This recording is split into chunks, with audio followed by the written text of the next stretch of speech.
प्रिय छात्रों नमस्कार। एनसीईआरटी गणित कक्षा 10वीं में आपका स्वागत है। आज हम लोग प्रश्नावली 6.4 शुरू करेंगे और इसमें हम लोग प्रश्न क्रमांक 1 को सबसे पहले पढ़ लेते हैं। इसमें दिया गया है, मान लीजिए त्रिभुज ABC समरूप है त्रिभुज DEF और इनके क्षेत्रफल क्रमशः 64 सेंटीमीटर वर्ग और 121 सेंटीमीटर वर्ग हैं। यदि EF बराबर 15.4 सेंटीमीटर वर्ग हो तो BC ज्ञात कीजिए।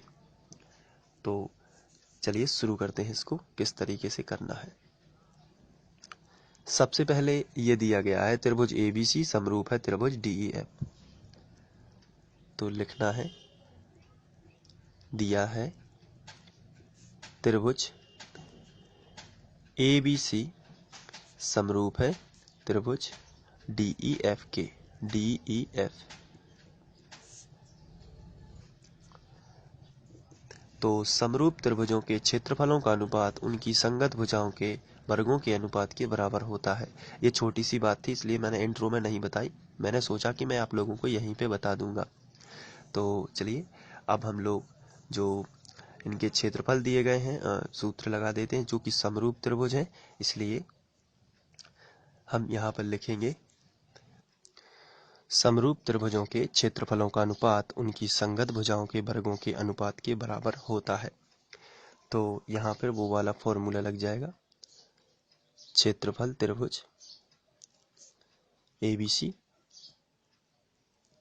यानी ABC का क्षेत्रफल, और इसका अनुपात करेंगे, अनुपात यानी बटे, और ये हो जाएगा क्षेत्रफल त्रिभुज DEF यानी दोनों त्रिभुजों के क्षेत्रफलों का अनुपात उनकी संगत भुजाओं के वर्गों के अनुपात के बराबर होता है। तो जो संगत भुजाएं हमें दी गई हैं वो ही बस हम लिख लेंगे। जैसे यहाँ पर हमें दी गई है EF और BC, तो EF और BC हम लिख लेंगे। सबसे पहले ABC लिखा है तो इसमें BC आता है, इसलिए आप यहाँ पे BC लिखिए, और बटे EF DEF लिखा है तो इसमें EF आता है, तो यहाँ पे आप EF लिखिए, और इनका वर्ग करना है तो इसका वर्ग और इसका भी वर्ग। तो ये फॉर्मूला आपको इस तरीके से लगा देना है। अब क्षेत्रफल त्रिभुज ABC कितना दिया गया है क्वेश्चन में देख लेते हैं। तो क्षेत्रफल त्रिभुज ABC, तो इनके क्षेत्रफल क्रमशः शब्द लिखा है, इसका मतलब ABC का होगा 64 और DEF का होगा 121। तो दोनों को रख देते हैं, तो यहाँ पर आएगा 64 बटे 121 बराबर BC जो है वो ज्ञात करना है। आप क्वेश्चन में देख सकते हैं BC ज्ञात करना है, तो यहाँ पे हम BC ज्यों का त्यों लिखेंगे, बटे EF जो है इसको हम दिया गया है 15.4, तो यहाँ पे हम लिख देंगे 15.4, और ये वर्ग दोनों पे था इसलिए हम इसका होल स्क्वायर बराबर यानी दोनों का वर्ग एक साथ में लिख सकते हैं। अब ये वर्ग का पक्षांतर इस तरफ होगा तो वर्गमूल में परिवर्तित हो जाएगा, तो ये इस तरीके से वर्ग का पक्षांतर वर्गमूल में परिवर्तित हो जाएगा, और 64 बटे 121 बराबर बचेगा BC बटे 15.4। 64 का वर्गमूल 8 होता है और 121 का वर्गमूल 11 होता है, क्योंकि 8 अठैया 64 और 11 गेरम 121 बराबर BC बटे 15.4। इसका गुणा इसमें करना है, इसका गुणा इसमें करना है, तो 11 गुणित BC आ जाएगा।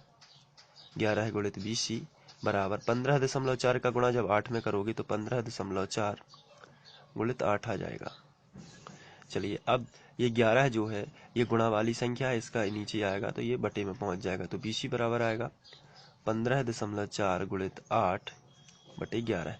अब इनका गुणा करेंगे और फिर 11 से कैंसिल करेंगे, तो चलिए करते हैं।